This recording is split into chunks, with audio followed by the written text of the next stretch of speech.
Namaste. So now warrants and summons cases, the distinction, why do we need to do this distinction is basically because the trial procedure is different for both of these cases. So cases two kind, summons cases, warrants cases, कहाँ पे दे रखे हैं?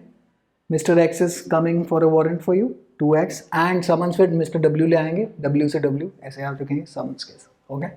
Now, अगर आप ये पढ़ेंगे, and why are these marked? Because I was shooting and then I didn't record, so now I have to reshoot. Punishable with death होगा offense. Yeah, it's imprisonment for life or imprisonment for more than 2 years as written here.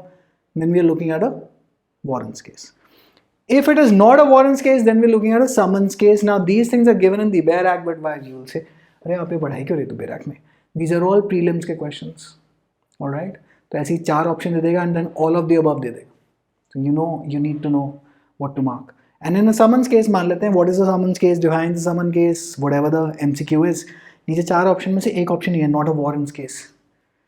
This is the correct one because this is the language from the bare act. That is how prelims work. Bare act के section ही तो code करते हैं. Illustration code करेगा, correct, या section code करेगा. Section में फिर वो वर्ड टू वर्ड आपसे मैच कराना शुरू करेगा. या तीसरे टाइप का क्वेश्चन होता है, that is advanced conceptual testing. वो अभी बात की बात है. अब हम आते हैं जी वारंट्स और समन्स केसेस के बीच का difference. These are less serious offenses, these are more serious offenses. That's simple as night and day. अगर यहाँ पे 2 साल की ऑफेंस में पनिशमेंट दे रखी है आईपीसी में या किसी अदर लॉ इन्फोर्स में, तो आप warrants case, you looking at a warrants case. This is looking at less serious offenses. You are looking at a very very less, very simple सा trial का procedure given in 251 to 259 and homework for you. You're just going to read through these sections and just एक बार नजर मार के get yourself comfortable with 251 to 259 because we have to anyway discuss it. Now warrants case में trial split हो जाता है, अलग अलग तरीके का trial.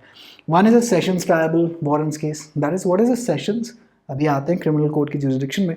But what is a sessions is basically sessions is when it's a criminal court is called as sessions.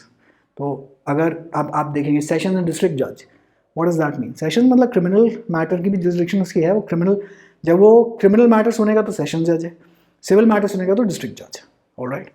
So that is there. Then या अगर ये नहीं हुआ तो warrant triable cases by magistrate हो जाएगा. That is again based on the basis of police report और other than police report. Again we have to dive into detail into this matter when we get to the warrants case procedure.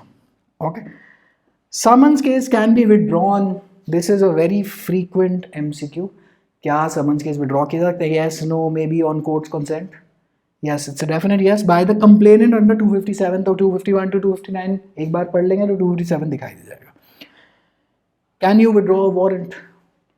No, it is the court's prerogative. It's their right. So only the public prosecutor can withdraw a warrant only if the court consents to it. Okay, get that straight. Then we are looking at summons. Summons case को मैं warrant case में convert करा सकता हूँ. जी हाँ, बिल्कुल करा सकते हैं. अब समन्स में नहीं आएंगे तो फिर वारंट निकाल दिया जाएगा, राइट. बट क्या हम वारंट को समन्स केस में कन्वर्ट करा सकते हैं? देखिए, यहाँ से आप नीचे की चीज़ से ऊपर जा रहे हैं, लेकिन अगर आपको नीचे इसको कन्वर्ट कराना हो तो नहीं है ना. फिर नहीं तो फिर न्याय का criminal justice system will collapse on its head if this is allowed. But can you issue a summons in a warrant case? या यू कैन कि भाई इधर आना ज़रा देखें, राइट. तो यहाँ पे समन्स केस में बेसिकली हल्की फुल्की बात हो रही है. दैट क्या बदमाशी करी, इधर आना, इधर समन भेजा तुम्हें, बुलाओ इधर, इसको नोटिस दो, आए इधर, अपनी बात रखे, आउडी ऑल्ट्रिम बाटम. वारंट्स केस में तुम्हारी ऐसी की तैसी, तुम इधर आओ, तुमने इतना बड़ा ऑफेंस जिसमें ऑफेंस की पनिशमेंट 2 साल से ऊपर है, तुमने कर कैसे दिया, राइट. तो warrants case, summons cases. Then 2 more videos, then we move out of section 2 finally. See how big section 2 is. फिर आगे चलते हैं. And then we have to repeat all of this in layer 2, then all of this again in layer 3. तो जब वो जो eventual जो पहाड़ जो बनेगा ना ज्ञान का, कि जुडिशरी में सीआरपीसी में कभी दिक्कत नहीं आएगी. Be rest assured on that. ठीक है जी. Alright, take care.